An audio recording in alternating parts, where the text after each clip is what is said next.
The following program was made possible by the generosity of those who have determined to hold fast to the true Roman Catholic religion, as expounded by the Roman Catholic Church before the disasters of Vatican II and the so-called New Mass.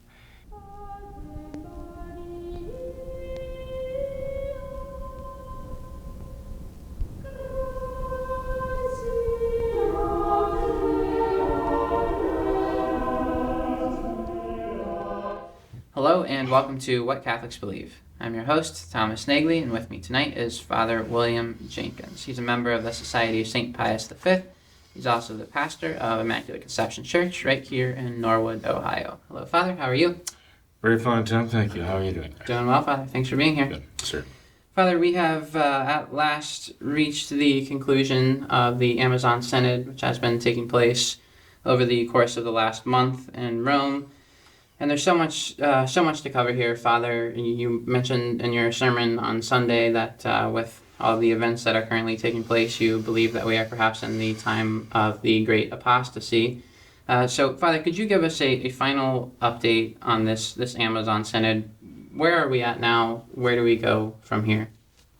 Well, Tom, I did say in a sermon on Sunday, that's the feast of the kingship of our Lord Jesus Christ, that I thought we were in the time of the Great Apostasy, right?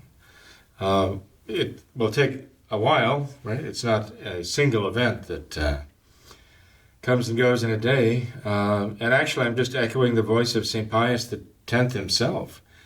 In 1903, when he issues in his first encyclical, I think it was October 4th, that he issued his first encyclical in 1903. Just a couple of months after he was elected the Pope, he talked about how terrified he was to become the Pope because he believed that we were in the times described by St. Paul in 2 Thessalonians chapter 2. That is where St. Paul describes the coming of the Antichrist.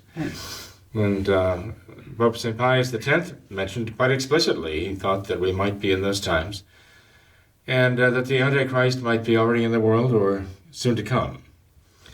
So, my opinion matters little, but his opinion matters very much. And that was over 100 years ago. And that was well over 100 years ago now.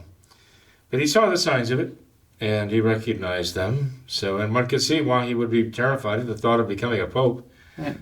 The vicar of Christ on earth at a time like that. So, the Amazonian Synod, or there are so many different titles of the Synod for the Pan-Amazon region and so on. And the Synod has come and gone, you might say. But it's not really concluded, it's just beginning, you might say, okay? The real work of that Synod was predetermined in the Instrumentum Laboris, the famous working document that they put in front of all the participants. It was pretty ill spelled out what the Synod was going to do. I guess we were somewhat holding our breath to determine whether or not they would lose their nerve in putting in these radical developments. I thought that it would follow, I thought the Synod would follow a certain pattern, and that is that they throw out something really radical and then enact something that was less radical, okay? But it was still radical. But then at the end, everyone would say, oh, thank goodness we dodged the bullet. They didn't take this to its full extent. They weren't as radical as they might have been. And this is typical procedure for modernists, to move things along. This is typical procedure for leftists. Right. We're making it worse, but not nearly as bad as you might have been afraid of, as we threatened to. And so accept this, be at peace with it, get used to it, because there's another step coming soon. But in fact, the Amazon Synod was as radical as the working document made it out to be. Not only because the final document which came out, there was a great deal of controversy as to who would be authoring that document. And to this day, I'm not sure they have answered the question, who's actually composing this final document. But it did come out in favor of a married clergy, a married priests in the Amazon, region, which is, good for, they say it's going to apply to the Novus Ordo Church throughout the world. The German Episcopate is already saying they're going to kind of take their own way in this and kind of expand upon the Amazon Synod and make of it what they want. But they've been radical for so long, nobody's surprised at that anyway. But I mean, the modernists have been attacking the priesthood all along anyway. I mean, it was the very first sacrament that they attacked back in 1968, first one they changed. So they've been undermining the whole idea of any Catholic priesthood for a long time. So, when one day at ordinations in Ridgefield, Connecticut, as we were in procession for the ordination mass, we had a group of radical women there in shorts and T-shirts holding signs demanding the priesthood. But when they saw the traditional priesthood, they packed up their signs and left. That's not what they had in mind. They were looking for the Novus Ordo priesthood, which is not the traditional Catholic priesthood by any means. Okay. So when we read about the Amazon Synod talking about married priests, we have to realize they're not talking about the Catholic priesthood. They're talking about the Novus Ordo priesthood, which is something radically different. They're trying to replace the Catholic priesthood entirely, but they've been working at this now for a long, long time. They're following in the footsteps, basically, of the Anglicans long ago and the Protestants before them. So, in any case, they also left the door wide open for women ministers. And finally, they're talking about the diaconate. They're talking openly about making women deacons. And one cardinal, in fact, is saying, well, if we're going to make women deacons, we should make them cardinals too. Because if we make them deacons, but not let them be cardinals, they're going to leave the church. Well, I've got news for you. They've already left the church a long time ago. So the Catholic Church, the true Catholic Church anyway, so they're still pretending that all of this is Catholic. But the real point of all of this, and having the so-called married clergy in the Amazon, married priests, so-called, and having female ministers, is so that they can bring in this Amazonian rite. They want the Amazonian spirituality. They want the pagan theology. They want the pagan rituals brought in. And they're relying on the older married men, the shamans, like the grandfathers, and the women, who they say in the working document are the ones who teach the children the songs about Pachamama and all the rest. So they bring in the lore of their ancestors, pagan ancestors, and they teach this to the children. That's why they want them to be the ministers of their new pan-Amazonian religion, in following upon this synod here. And they want that to be a model as to what they're going to do to their church throughout the entire world. That's the new order. Right? They also brought a number of other changes in. They talk about an Amazonian rite. So they're going to bring in a new rite of the liturgy, their liturgy, in which they're going to celebrate the Amazon. They're going to celebrate the Amazonian indigenous deities and spirits. That's what they intend to do. Pachamama is just one of them, okay?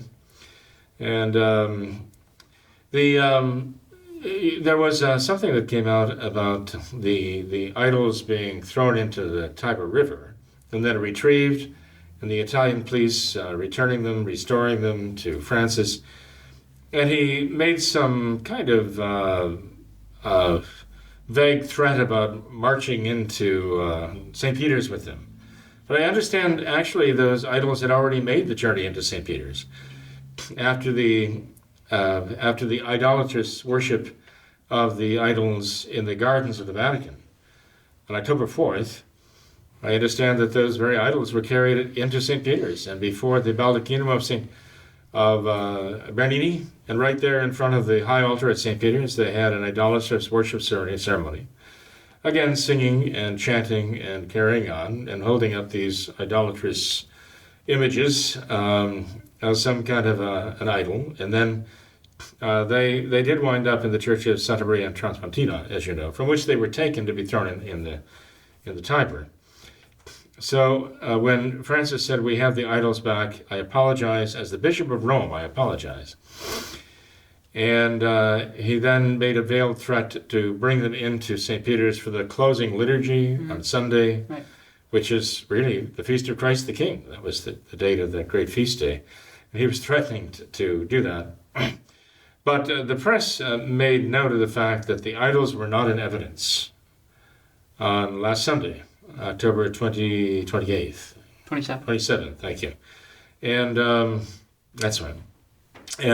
But as it turns out, it has also been made known that Pachamama was not only honored by another symbol, not those, she has other symbols like the snake, the serpent, and so on. But there was a woman who actually conducted this up the aisle at the offertory procession, right? The offering of the gifts and so on, a potted plant. And the story is that it is part of the lore of the Amazon region that you can honor Pachamama by taking a potted plant, actually, or even, just a plant in the ground anywhere, soil, and press your thumb into the soil to make an indentation. And pour in a kind of libation, like the pagans used to worship to their gods and goddesses.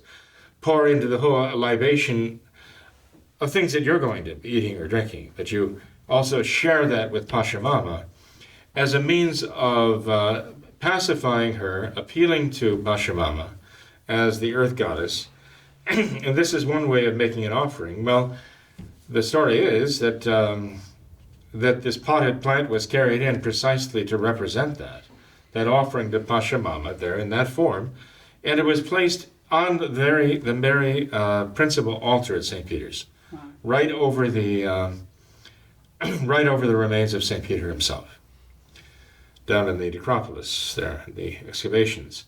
That would be, again, an enormous sacrilege for that to be done. By the way, somebody suggested to me that, well, what they're doing to our country is similar to what they're doing to our church. We see as traditional Catholics, our church being dismantled, as it were, the faith being dismantled in the hearts of the Catholic people by the modernists. And they're trying to falsify our faith entirely. They're trying to put an imposter church, an imposter religion in its place, modernism.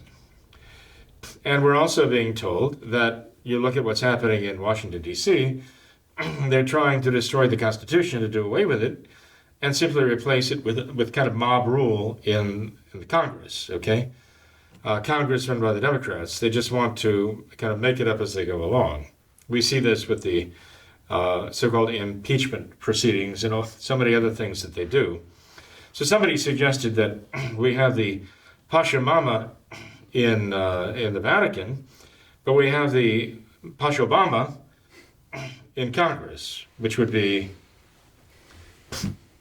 the Mother Earth fertility goddess Nancy Pelosi, right?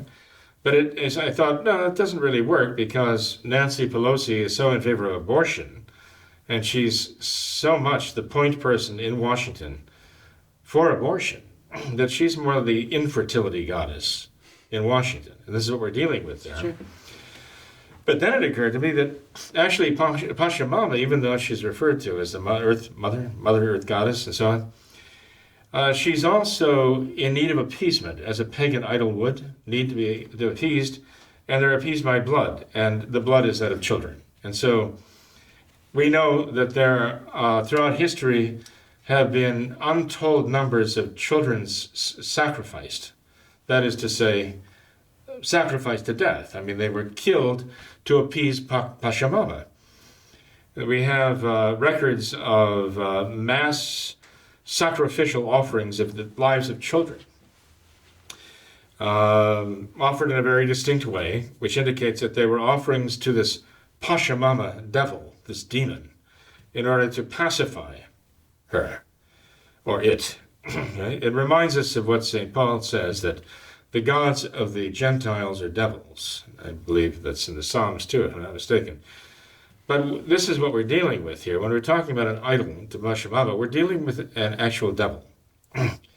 which can be appeased by human blood and human sacrifice, according to the lore of the pagans. And this is what they offer. So to see Pachamama being carried into the Vatican, an actual demon, and for whom thousands, perhaps tens of thousands in the course of the years of children have been struck to death, cruelly, viciously put to death, to appease this bloodthirsty devil, and to have PachObama in the White House with millions and millions of children aborted. There's a correspondence there. There's no doubt about it. What we're witnessing now is a paganism even worse than the paganism of old, because it represents an explicit rejection of our Lord Jesus Christ. Mm-hmm. To think of all of this going on the feast of the kingship of our Lord Jesus Christ makes us very, very sad, but it also makes us very determined to offer to the true God our sacrifice of love to Him, our allegiance and our determination not to allow these outrages to pass without reparation to Him, and a determination that we are going to live lives according to His law, and to serve Him, be faithful to Him, and to absolutely oppose this modernist paganization.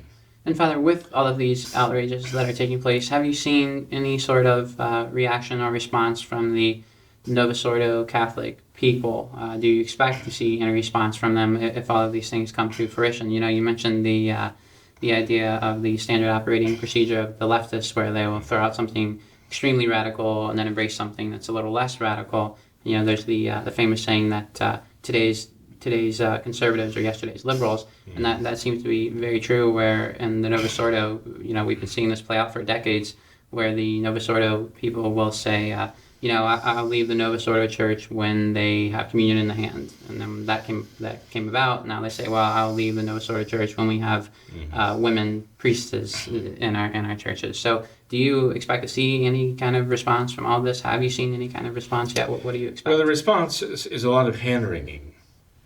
And there are those who are in desperation. They're trying to explain to themselves what seems to be a contradiction. It's something of a dilemma. I mean, how can a pope do these terrible things, you know? And that's a very important question, with a very, very important answer. And the answer would be, well, you know, if a pope does these terrible things, then he would be a heretic or an apostate, and he would therefore lose the office, if he ever had the office. If he, in fact, ever was a vicar of Christ on earth, if he ever was a successor of St. Peter and so on, he would lose that, because in the eyes of the church he would have died, spiritually died.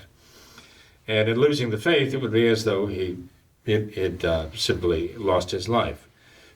One could use an argument about abdication, but there is a difference of opinion among the theologians of the past as to whether or not it would simply take a matter of recognizing the fact, or actually having members of the hierarchy who were still Catholic get together and acknowledge it and proclaim it to be the fact that he had lost the faith, had defected from the faith, and therefore had, basically died in the eyes of the church and lost the papacy for that death.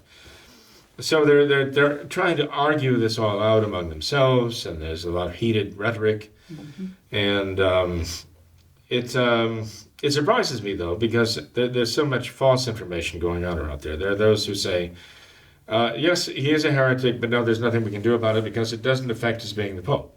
Now, that is not the traditional teaching of theologians, that prove theologians by the church at all. That is actually not a tenable position for a Catholic to have, as far as I know. I don't think there's any precedence among Catholic theologians of the past who actually have said that. Okay, there are plenty who have said that if a pope were to lose the faith, that he would no longer be pope. He could not be the pope because he wouldn't be a member of the church. He would have publicly defected from the body of Christ. But I think part of the problem is they're afraid. I think they're afraid, like, what happens then? They don't know what's going to happen then. If we actually face the fact that Francis has lost the faith and has publicly rejected the faith, then there are serious decisions that have to be made.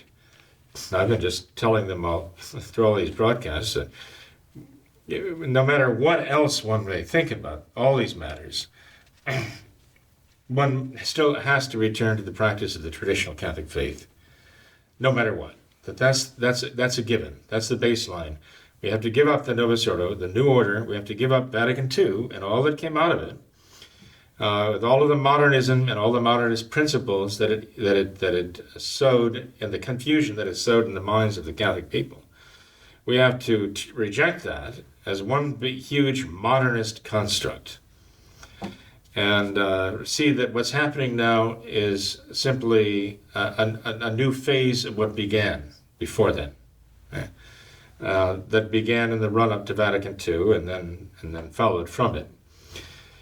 And realize it's all of a piece. It's all one thing, based on the same principles all the way through. And those principles of Vatican II are what we must reject. That means we have to go back to practicing the traditional faith with real traditional Catholic priests who not only have the traditional Catholic faith themselves, but have been ordained traditional Catholic by traditional Catholic bishops, and still hold firmly and exclusively to the traditional Catholic religion. And Father, I thought it was interesting that you used the word afraid, because I actually just saw the headline of an article, I believe it was just yesterday, where this, I forget the exact website, but it said that many bishops and many people in the church actually do disagree with Francis and what he's done, but they are, quote, afraid to speak out. And I think that really hits the nail on the head, and I think that even applies to the Novus Ordo Catholic people as well, where they might totally see what's going on and detest the way. Many of them are horrified, Mike. They're scared. They don't know what to do. Well, they're afraid also to recognize that it is the development of Vatican II. They're afraid to see the origins of Francis, that the egg from which he was hatched is Vatican II. Mm-hmm. They're afraid to recognize that because they would have to actually retrace their steps and reject the entire monstrosity of Vatican II and all the evil that it's spawned. They have to reject the whole thing. And they're afraid to do that. In some cases, some of these people were born during or after Vatican II, and this is all they've actually known. Right. And so for them, the traditional Catholic faith and traditional Catholic religion are kind of terra incognita. They're not incognita. They're not known to these people. They're familiar with it. But they can become so, and this is what they really need to do. Once they realize they're on the wrong track, and if anything, Francis has shown them that they're definitely on the wrong track, then they need to find the haven back in the traditional Catholic faith and the practice of the traditional Catholic religion. They can't be afraid to acknowledge the truth. Walter Matt does make that point, that Vatican II spawned all of this evil.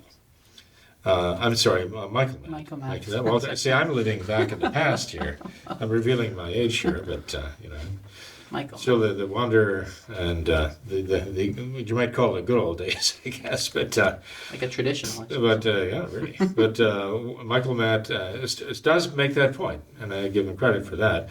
He's the one who also says we've got to unite the clans, and his idea, I think, is to bring everyone together in the traditional Mass and traditional sacraments, and return to the traditional practice of the traditional Catholic religion. But I think that we have to realize that uniting the clans, it has to be the work of God. So the so-called uniting of the clans, how do you so-called unite the clans when so many of them want to cling to Vatican II? Mm-hmm. And look at that, and consider Benedict XVI to be the great traditionalist. Right. And he's not, okay? He was very much a part of the Vatican II revolution from the beginning until the day he died. He was very much a part of the Vatican II revolution. As you say, he was one of those who was yesterday's conservative, a liberal who became the present day's conservative, just by contrast.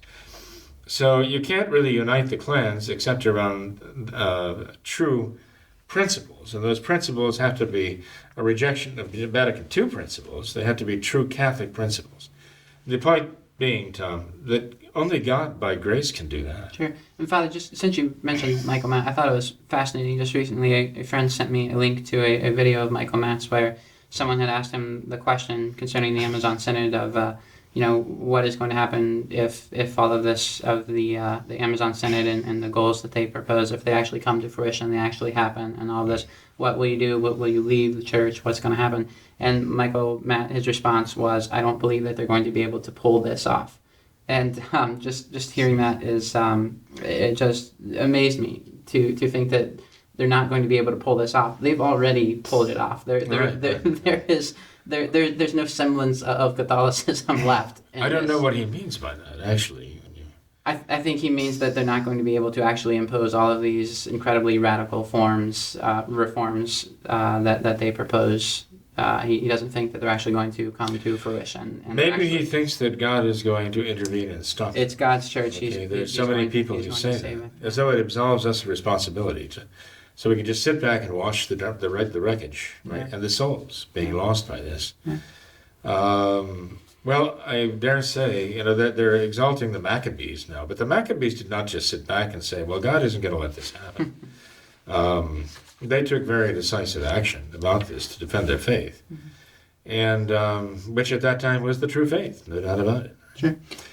So, yes, well, as I mentioned, the reaction that I've seen is a lot of hand-wringing. And who was it? I think Monsignor Pope in Washington, D.C. says we've got to pray that there'll be this return to Humanae Vitae, and Francis will come around and come out with his allegiance to Humanae Vitae. So we've got to pray for that, okay? And then somebody else is saying, oh, I think we're already past the Humanae Vitae moment, And then others are saying we've got to pray that God does this and that God does that. But I imagine there were, at the time of the Maccabees, many Jews who were faithful, who just said, well, we have to hope that God intervenes, and stops all these pagans from, subjecting our land to their paganism and putting out their pagan altars and offering pagan sacrifice in our land and so on. I'm sure, but there was only one family that we know of that rose up to begin to oppose this decisively, and those are the Maccabees.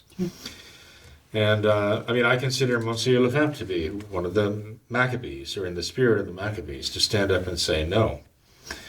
But instead of, like Satan, who stands up and saying, I will not serve God, he was saying, I will not serve Satan and all of his pomps and all of his, and all of his lies and so on. I will not allow the modernists to do this, to lay waste the church. And by the grace of God, he was able to bring about, rally the traditional Catholics, just by a very strong voice, condemning modernism. I would that the modern Society of St. Pius X would do that now. Would that they would do that. Well, Father, since you mentioned them, final point on this Amazon Synod to wrap all of this up, what do you make of this this letter that was sent out just yesterday, I believe, October 28th, the feast of St. Simon and Jude the Apostles? This is from Superior General Father Davide Pagliarani, where he kind of laments all of the terrible abominations and idolatrous rites that have been played out in the sanctuary of God. He says, but in response to all of these events, he writes here, just a quote, "We call on all members of the Society, including Third Order members, to observe a day of prayer and reparation, because we cannot remain indifferent to such attacks on the holiness of Holy Mother, the Church. We ask that a fast be observed in all our houses on Saturday, November 9th. We invite all the faithful to the same, and we also encourage children to offer prayers and sacrifices. On Sunday, November 10th, 2019, each priest of the Society will celebrate a Mass of Reparation, and in each chapel the litanies of the saints, taken from the liturgy of the Rogations, will be sung or recited to ask God to protect His Church and to spare it from the punishments that such acts cannot fail to draw down upon it.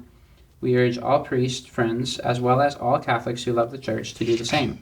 Such is the due honor to the honor of the Holy Roman Catholic Church, founded by our Lord Jesus Christ, which is neither idolatrous nor pantheistic." And again, that's signed by Father Davide Pagliarani, the Superior General of the Society of St. Pius X. What do you think of that, Father? Well, in itself, I think it's a very good thing. I mean, calling obviously for prayer, fasting, and holy masses to be offered, right? This is an internal letter, though, of the Society of St. Pius X. It's addressed to members of the society. Yes. This is not what I've been hoping for. I mean, I was not that I'm against what is called for here. Okay, I think that's very good and very important, insofar as it goes. But I think we're all looking at the Society of St. Pius X now to fill the role that Archbishop Lefebvre himself filled. Yeah. Now that's unrealistic because Archbishop Lefebvre was a unique individual with tremendous gifts and great faith. And I don't know of anybody on the face of the earth who is another Archbishop Marcel Lefebvre right now. So I'm not expecting Father Pagliarani or Bishop Fillet or anyone to take Monsignor Lefebvre's place, okay? But I would say this, I mean, Archbishop Lefebvre was that resounding voice, not just within the society, but he was the resounding voice that went to all the world. He spoke openly to all of the world about these things. He doesn't just put out a newsletter, as it were, to the members of the society about these things, addressing them like in a kind of an in-house thing. He actually spoke very boldly for the faith and against error, against heresy, against idolatry, against sacrilege, against blasphemy. He condemned these things before the whole world. And so that's what is necessary right now, I think. And, I don't think it's unreasonable to expect that that's what Monsignor Lefebvre himself would want of the society that he established, that it continue his work kind of condemning modernism and all of its works and all of its pomps throughout the entire world. This is truly something satanic that we are facing right now. And even when Monsignor Lefebvre was engaged in trying to work out a protocol arrangement with the Vatican, when there was attack on the faith, he was not silent. He would not sacrifice the integrity of the faith or let our Lord be insulted or offended for the sake of diplomacy. Okay? He was a trained member of the Vatican Diplomatic Corps, and he knew diplomacy very well. But he would never, ever allow diplomacy, that is, human interests, to silence him when it came to defending the faith. And he was very, very outspoken, very bold before the whole world about this. He thought it was his mission, his purpose, his vocation, and so it was. We don't hear that. We do not hear that leadership. No. And again, I mean, I'm glad the Society of St. Pius X is doing this. I'm glad they recognize what they call here idolatry and pantheism being promoted in the Vatican. But I hear conservative Novus Ordo voices raised to condemn this in no uncertain terms, and with the voices that are actually carrying around the world. And that is one area where the Society of St. Pius X seems to just be almost deafeningly silent in terms of that voice to resound through the world, condemning these evils, rallying the troops, I think it was Monsignor Lefebvre who really initially wanted to try to unite the clans, as it were, right? But the Society of St. Pius X is not only taking a back seat to that, and kind of ceding that role to a Michael Matt to call for that, but it's not even on the bus. I mean, when there were conservative Nova Servo voices that's even signed a letter to all the Nova Servo bishops saying Francis is a heretic. You need to acknowledge that. The voice of the Society of St. Pius X was raised to disapprove of that letter, that accusation against Francis, and to actually, I think one took that the way it was, at its face value, as a defense of Francis, that you can't blame him. And this is disrespectful for you to accuse him of this. So what is this ambivalence we're seeing here? People will not rally to an uncertain trumpet. I guess I'd put it that way. I guess, with all of this, I guess I'd say the SSPX is that uncertain trumpet now, and people are not going to rally to that. They shouldn't. We need the clarion voice of Monsignor Lefebvre again, and it's not the SSPX.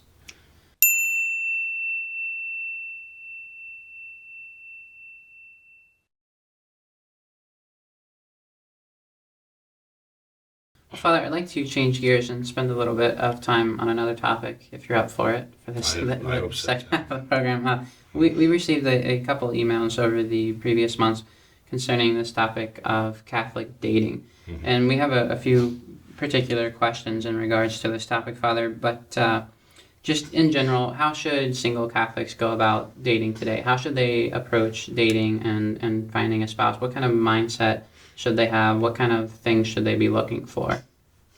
Well, Tom, it's not really so much of a change of topic, frankly. And I'll tell you why. Because, again, the modern mentality is that dating is primarily for fun. And there are still those who say, well, I'm dating because I'm looking for a spouse, okay? But unfortunately, too many of them, when they say, I'm dating to find a spouse, think of it that way, though. They think I'm thinking of a spouse with whom I can have fun, with whom I can enjoy life. And I want to find somebody with whom I can enjoy life, and I'm looking for someone who I can fall madly in love with because they have a great sense of humor, they're this, they're that, they have all these qualities. And for a traditional Catholic, though, what we're looking at is finding someone with whom to find our vocation, pursue our calling from God. And that calling from God in the married state is to be a husband, a wife, a mother, a father. And so what our young people need to be looking for when they are looking for a spouse and therefore dating with that in mind, they should be looking for someone whom they can truly love and respect and admire so much that they would want this man to be the father of their children and this woman to be the mother of their children. In choosing someone like that, it's not just a matter of finding someone we can have fun with, someone who can be a bowling buddy with me or whatever, but it has to do with who they are, the character that they have, the virtues that they have in their souls. You see, when a young man and a young woman are dating, they have to prove something. They have to prove something to each other. They have to prove something to themselves. I won't go so far as to say they have to prove something to God, but they should look upon the dating process as not only an opportunity to discover about somebody else, their goodness, their weaknesses, but it's important that they discover about themselves who they are. You see, for a boy to become a man, he has to fight the battle against impurity. He has to fight the battle against his own lustfulness, okay? And he can only really achieve manhood by dealing with that. In the old days, when I said the knights of old, the olden days, the dragon represented that. The dragon represented the vice of lust. The fire-breathing dragon represented the vice of lust. And what would the young knight do? He would go out valiantly to win for the fair damsel in distress, his bride. He would win her by fighting the dragon and slaying the dragon. And it signified his overcoming of that weakness of lustfulness in him, that he would develop within him the virtue of purity of heart. This was the great quest. This was the great battle he had to fight to be worthy of being considered a knight, really. There's a reason why they had the Order of the Garter, you know. The Order of the Garter was kind of an idea of that pledge that the knight has to earn that right, I would say, to a virgin's life and her purity and her care. So here's a man who wants to marry a woman whom hopefully he doesn't just lust after and want to have fun with, but he admires her and he respects her, he treasures her, he cherishes her in all the senses of the word, so much that he would lay his life down for her. And yes, he could live without her, but he doesn't want to. And so he will go off and fight armies, even fire-breathing dragons, in order to win her favor and to show her that he can be trusted, that he's a man, he's not a boy. He's a knight. He's not a serf in a sense, right? He is a master of himself. But that's how he proves that he's a man who can be trusted with that great responsibility of having a wife and having children. He's grown up. He's gained that self-control that enables him to take responsibility for the souls of others who are going to rely on him now, okay? Who are going to rely on him to defend them, to protect them, to guide them, not only in the temporal welfare, but in the spiritual welfare too, as a head of their household, okay? That's a tremendous responsibility. I don't know how many of our young men even come to realize that that is what is involved in all of this. It's a sacred responsibility of their vocation before God. And so how does a man prove that to a woman that he can actually love her, not only body, but soul, body and soul, that he loves her as a person. And he would never do anything to hurt her, attack her, to wound her, body or soul. Never. Because he respects her as a person, body and soul. All too often, young men today seem to forget that they're dealing with another person here, who's body and soul. And they lose sight of it to the point where they all they think is the body. And they don't realize that what they're doing to the body is affecting the soul. Heaven help a woman who marries a man like that. Heaven help a woman who marries a boy like that, who forgets that she's a person with a soul, just because of his own lustful desires. He takes advantage of a situation. Can he be trusted then, not only with this woman placing herself, body and soul, in his hands, in his, you might say in his power, because let's face it, when you marry someone, you give them power over your body and soul. You really do. And when you love someone, you give them great power to make you happy, but you also give them great power to hurt you in the way no one else can hurt you. And the salvation or damnation of souls also so often comes down to a question of whom do you love or think you love, and whom do you marry? Because of the power and the influence they have over your soul. And a woman would she marry a man she can't even trust with her own soul? Why would she entrust the souls of her children to a man like that?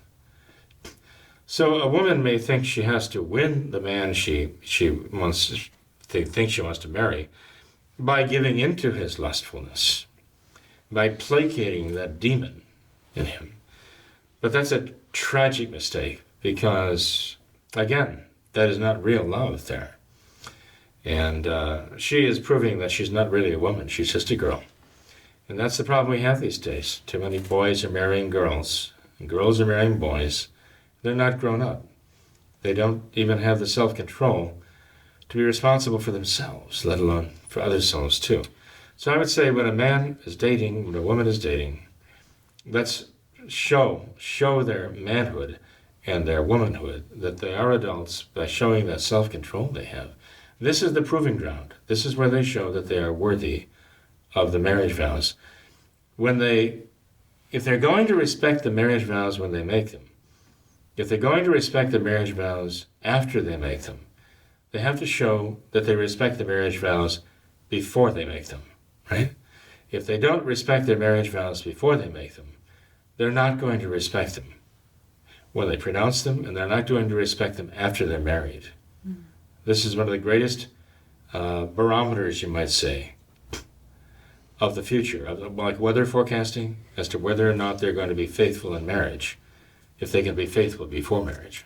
Father, there's a practical question that arises before all of this, though it kind of prefaces everything that you're talking about, and that is this question of how does a traditional Catholic, let's say a traditional Catholic man, how does he find a real traditional Catholic woman? How does a traditional Catholic woman find a real traditional Catholic man to date? Is it as simple as if they feel called to the married state that something just kind of organically comes about? How much energy should they invest in seeking out a Catholic dating partner? What do you think of the online dating kind of world?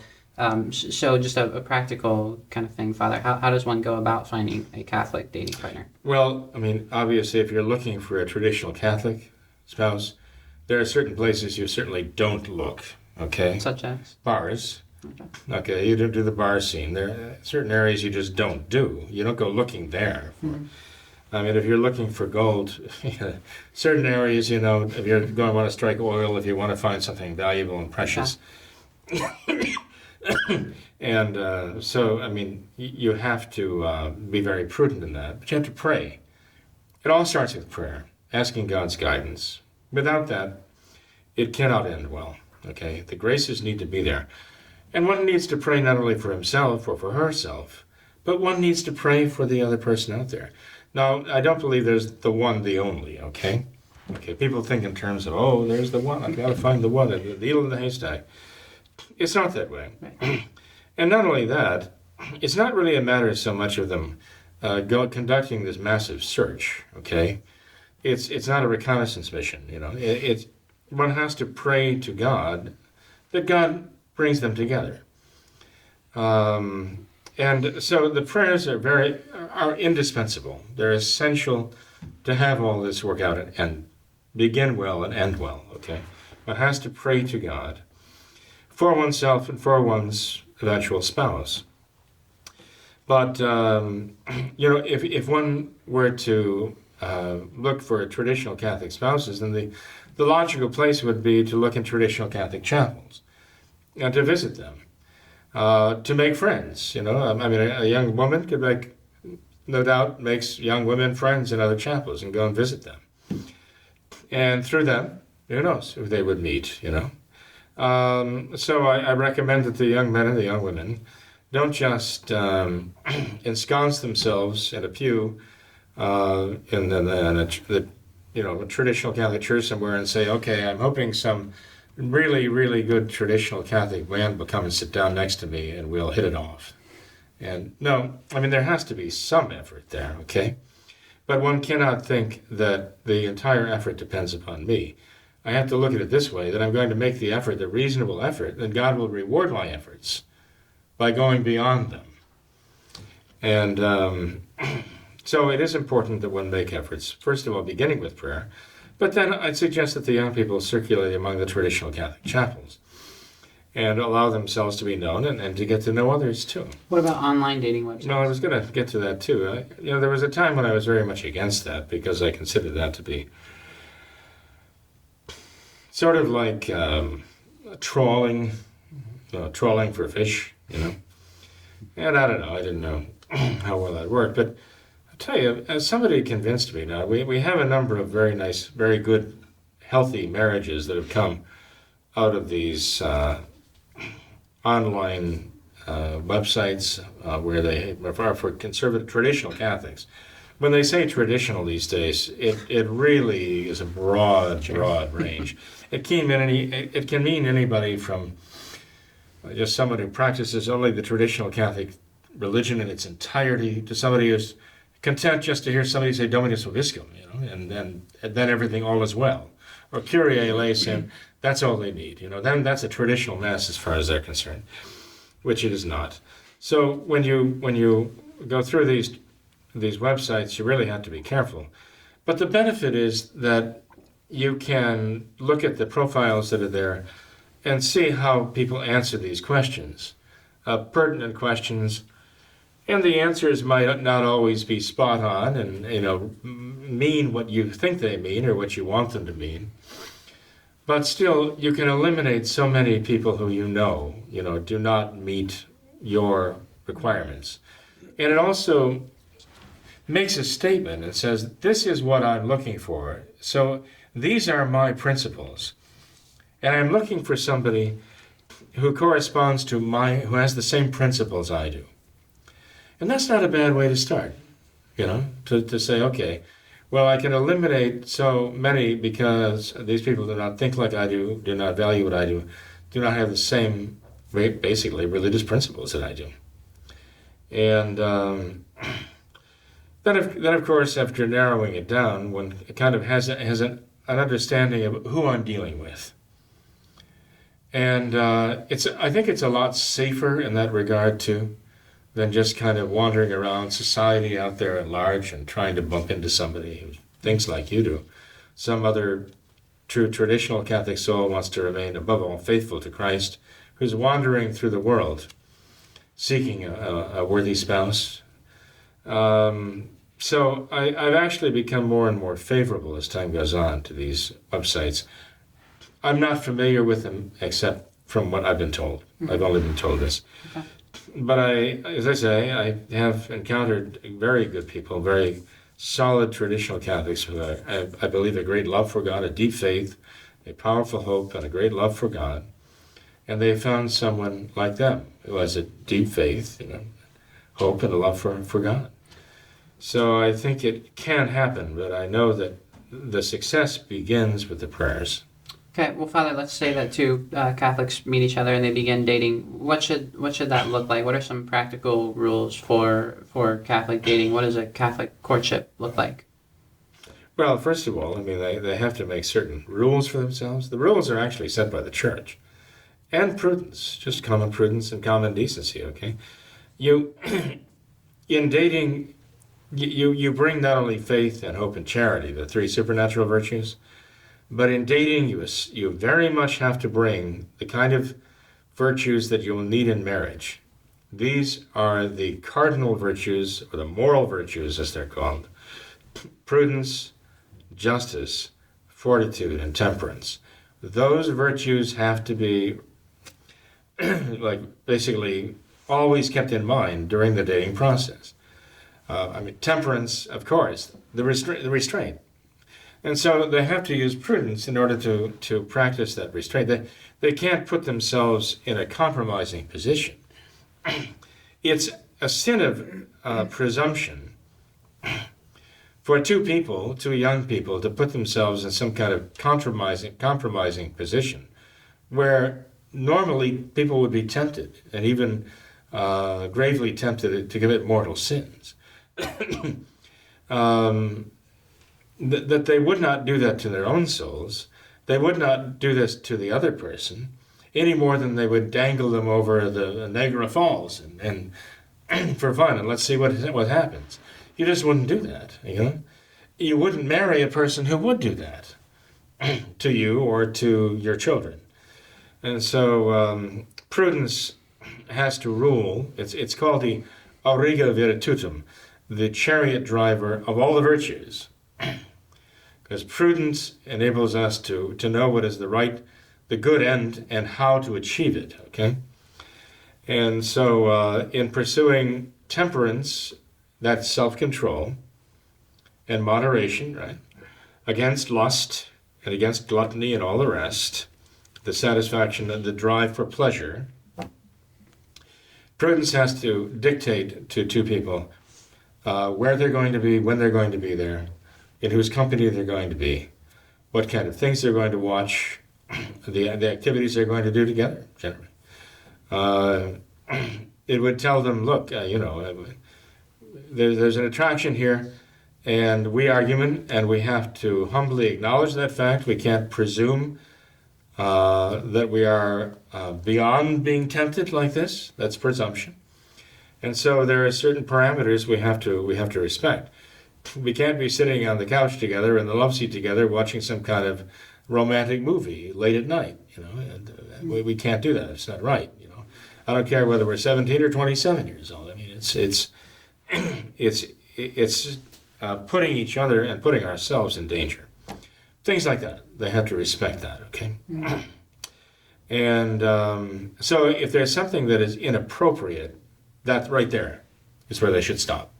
They should ask themselves, not, well, if I'm strong enough, I won't let myself be tempted. And if I find I'm being tempted, I'll break away. No, that's already going too far. If they just ask themselves, is this appropriate for me to be here in your house this late at night? Unchaperoned, just alone. Not only in terms of what temptation might come to us, but even in terms of what other people reasonably might think, what kind of scandal might be given. They even want to avoid even giving bad impressions or false impressions of other people, because they realize they have a responsibility. They would appreciate that later when they have children and they are concerned about their children being scandalized by the behavior of others. Well, it starts with them when they're courting. They have to realize, okay, we have to avoid giving scandal in the way we're courting too, by inappropriate behavior with each other, inappropriate contact, inappropriate comments, and so on. We should just rule this out. So that's one feature of their courting process. But the church says that obviously for a man and a woman to marry, they should know each other, and they should know each other's character more than anything. Nowadays, unfortunately, that is translated into something very earthy and very vulgar, that knowledge of each other, and very impure.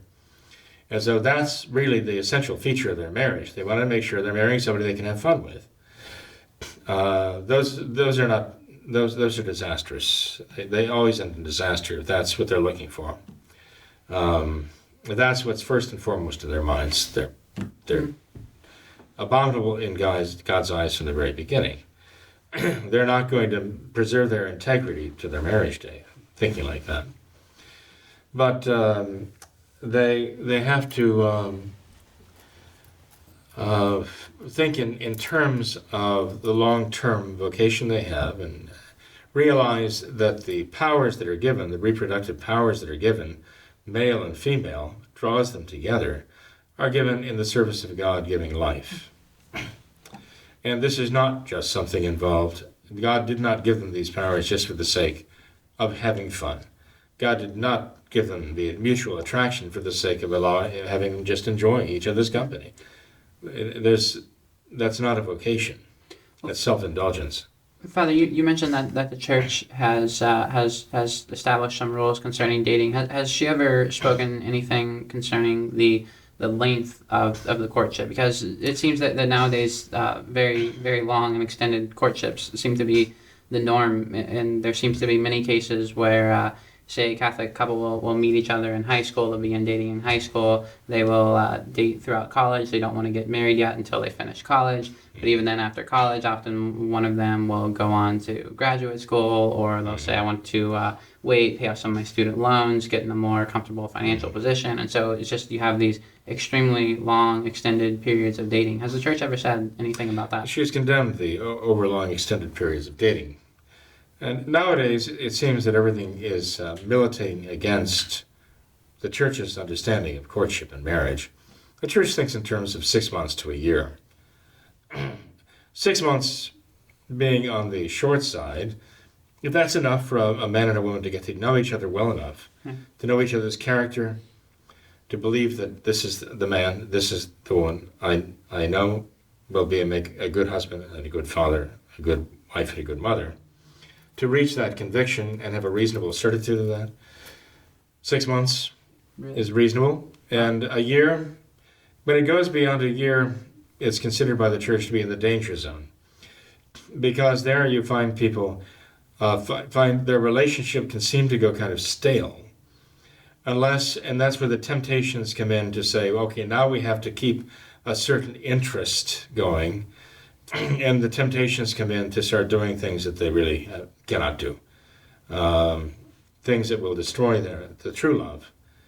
And so it seems like it's giving an opening to Satan to get in there and to say, okay, in order to keep the interest going here, we're going to have to start doing things that are sinful, and that's tragic.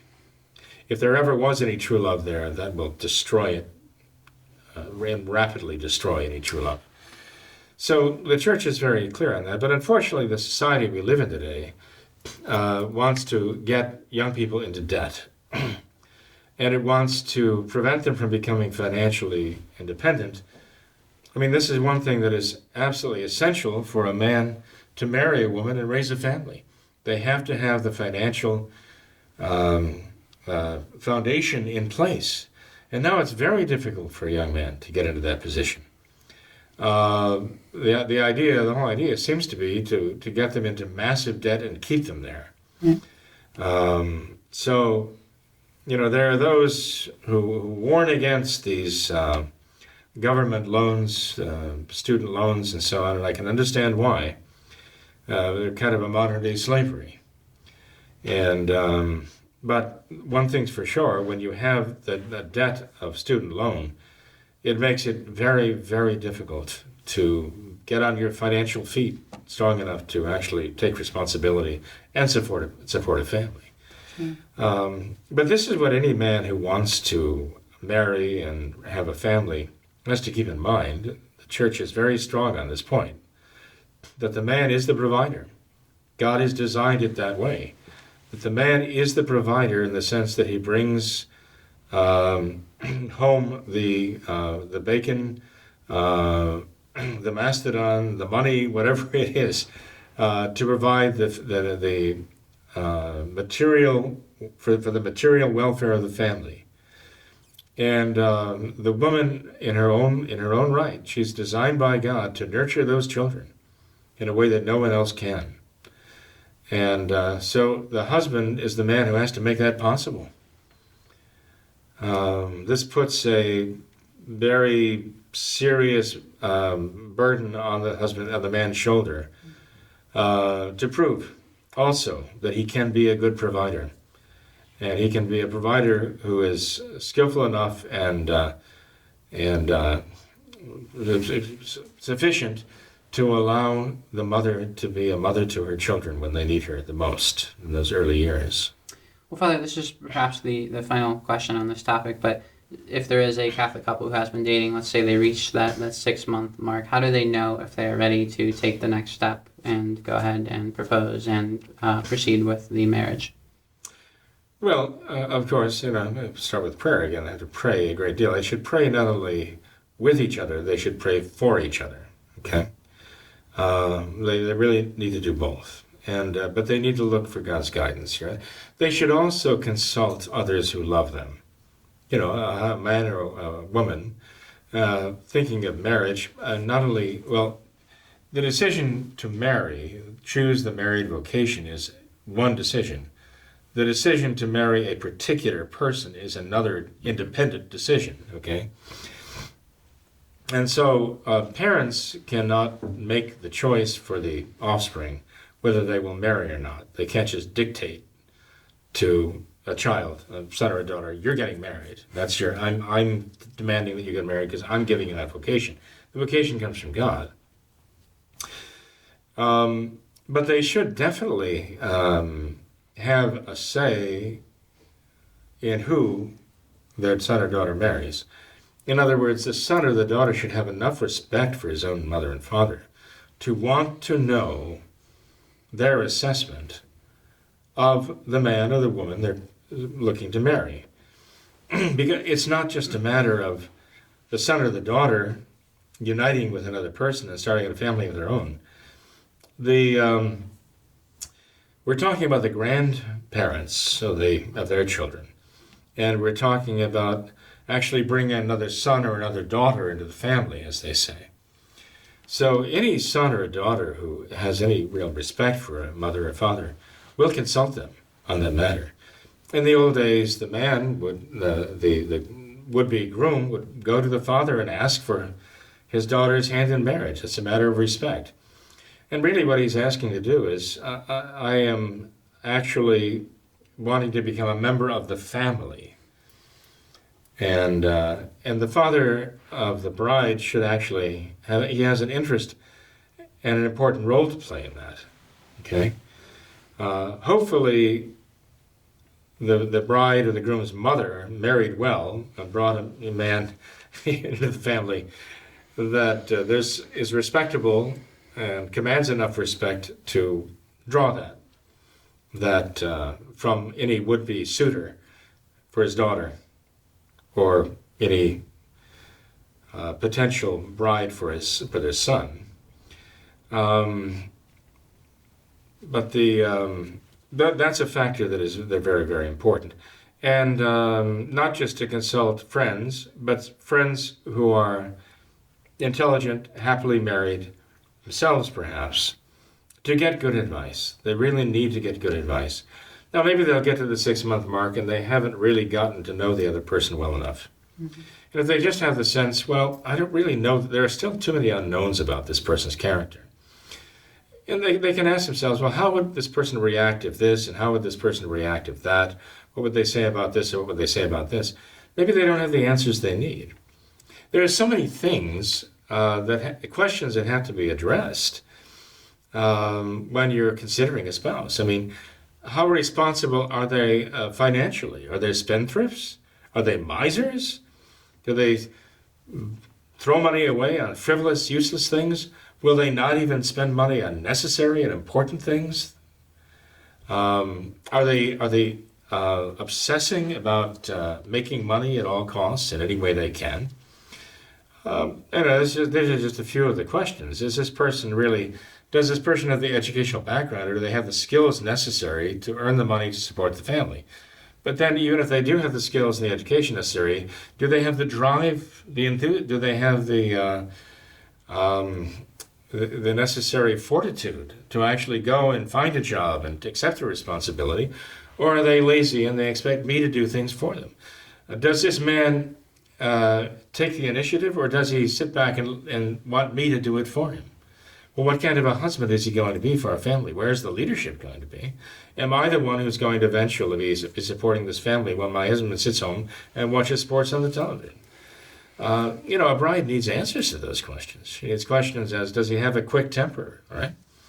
If he has a hot temper, how he reacts to me now if I'm late or I burn the toast or whatever, keep him waiting and so on. I mean, what am I going to be dealing with there? Unfortunately, I hear a lot from people these days about what they call narcissistic temperaments or narcissistic characters, narcissistic personalities. Maybe you've heard something about these things. Well, there seem to be a lot of people these days who fit the category or married someone they think fits the category, right?